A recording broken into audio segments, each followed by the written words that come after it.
It's about seated meditation in the WuJi stylings. We do it for three reasons. One's to kind of get a separation between you and the outside world to get you ready to go to work and class.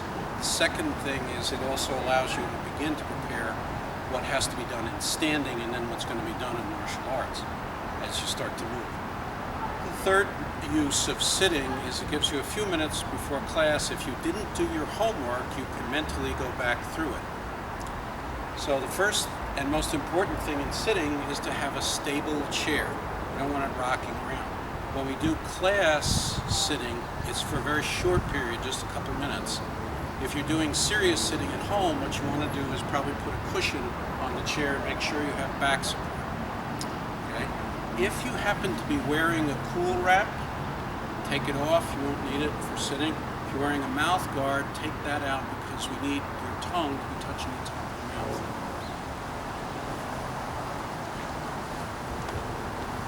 Now, we're going to work from the feet up.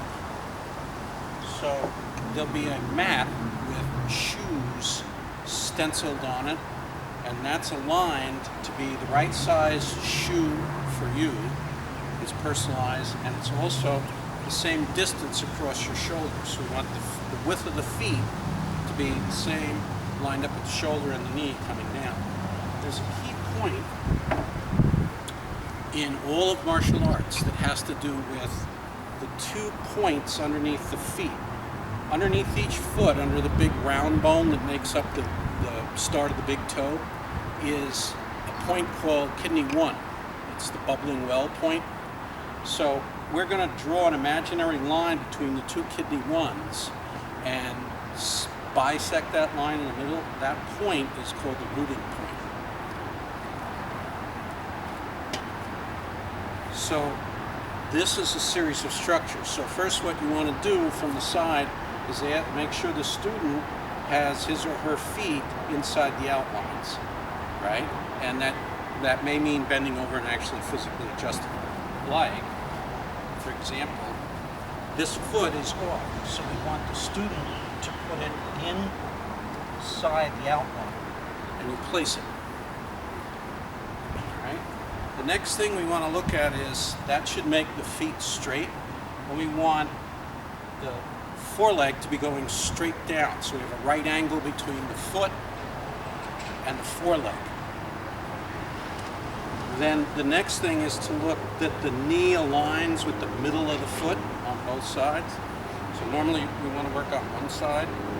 Then what I would do is probably have another student move him slightly forward in the chair. Slide your butt forward about a half an inch. Yeah. So the next right angle is between the knee and the upper thigh. So we want this squared off here.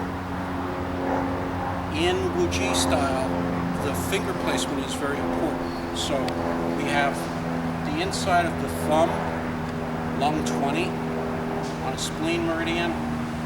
This point, these are both on meridians, and then these 2 fingers go together outside on the gallbladder meridian. So there's actually 3 points between the 2 fingers, and they're all on the gallbladder meridian, which is basically the seam of the pants. We'll see that point again later in standing. Now the next thing as we move from this is we want the wrist relaxed, not arched. So the wrist is flat. Then over here, you want the elbow in soft against the ribs, not out, and not pressing the ribs enough because you need the ribs to expand as you breathe. And as we come north, we're going to get to the shoulders. So what you want to do as a teacher is make sure that this hand and this side are correct. So we're going to move his knee slightly, the bottom of the foot flat. Yeah. So then what you can look at here is, are his shoulders level and his head straight? And then normally for most people you want their shoulders squared back slightly. It's going to put an arch on the back. What they'll feel is that the bottom of the back, where the wingman point here, is going to push out slightly. That's exactly what you want. So we want this flat and these guys lined up this way.